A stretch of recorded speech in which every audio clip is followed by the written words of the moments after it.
Are you craving for a creamy dessert? Try these 3 ingredients avocado float. Super easy gawin, no bake at sobrang creamy and refreshing.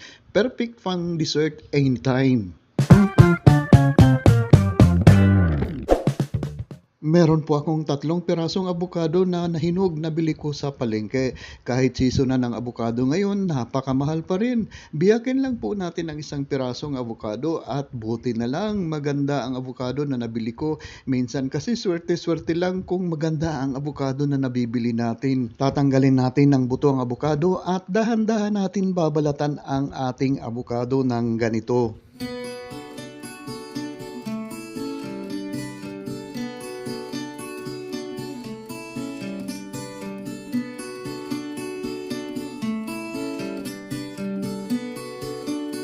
I-slice naman po natin ang ating avocado ng padiagonal na kagaya nito.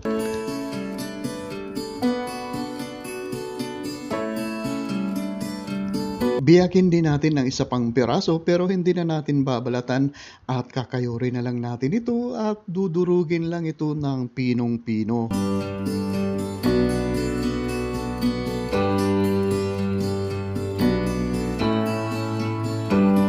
Sa isang mixing bowl ay pagsamahin lang natin ang angel condensada. Chilled overnight po ang ating kondensada po dito. At saka yung ating 125 ml na all-purpose cream. Chilled din po overnight ang ating all-purpose cream. At ngayon, hawak ko ang bit. Ibibit lang po natin ang ating all-purpose cream at saka cream densada hanggang sa mag-double o mag-triple ang volume dito. Kailangan sana meron po tayong electric hand mixer para mag-beat dito sa ating cream. At kung wala naman ay pwede naman ang wire whisk pero hindi ganun kaalsa po ang kalalabasan ng ating pag-beat ng ating cream po dito. At habang binibit po natin ang ating cream ay special shoutout natin sila. Evan Crawford ng Hong Kong, Demi Poche ng Ginubatan, Sorsogon, and Lena Vergara ng Apalit, Pampanga. Maraming salamat po sa patuloy niyong pagsubaybay at pagtangkilik sa aking mga video recipe dito. O ayan, kita nyo, naging triple po ang volume ng ating kukunting cream na ating binit kanina. Ngayon naman po ay fold in po natin ang ating pureed o ating dinurog na avocado kanina at dahan-dahan lang po natin ang ating paghalo dito para hindi po mag-deflate ang ating cream.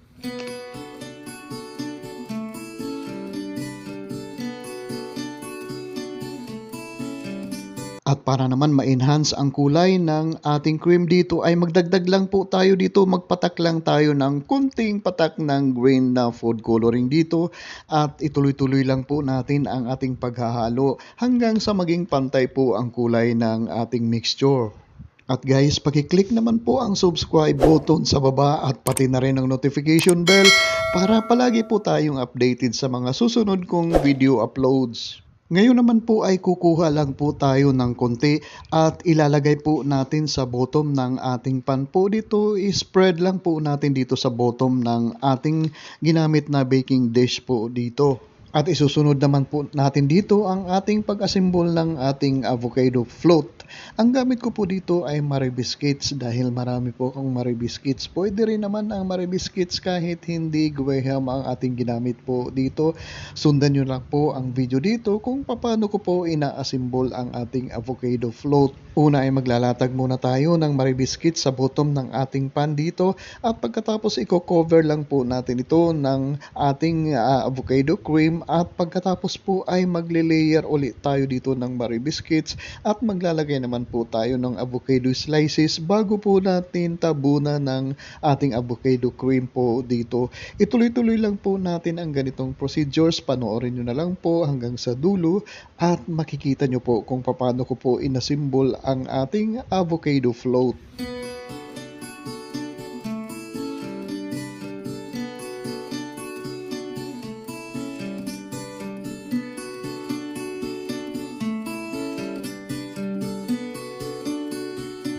Guys, kung nandyan pa po kayo nanonood, paki-comment nyo naman po kung saan lugar po kayo nanonood para mabulyawan ko naman po kayo ng special shoutout sa susunod kong video uploads. Maraming salamat po.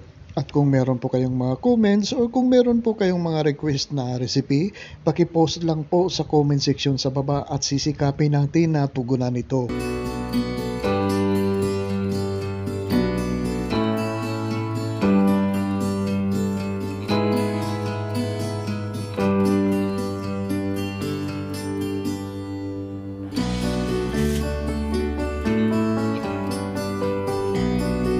Pagkatapos natin mag-assemble ay i-freeze lang po natin ito sa freezer ng mga 6 hours po or hanggang sa tumigas po ang ating avocado float. Dito naman sa ating pang toppings ay magkra-crush lang po tayo o magigiling lang po tayo dito ng ating Marie Biscuits ng ganito.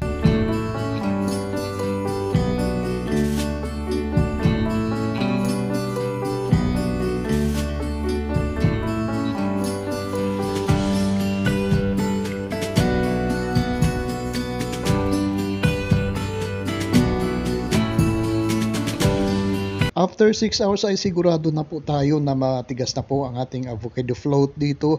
Maglalagay naman po tayo ng ating toppings po dito na giniling o crush na Marie Biscuits po dito. At maglalagay tayo ng pang-garnish na avocado slices sa ibabaw.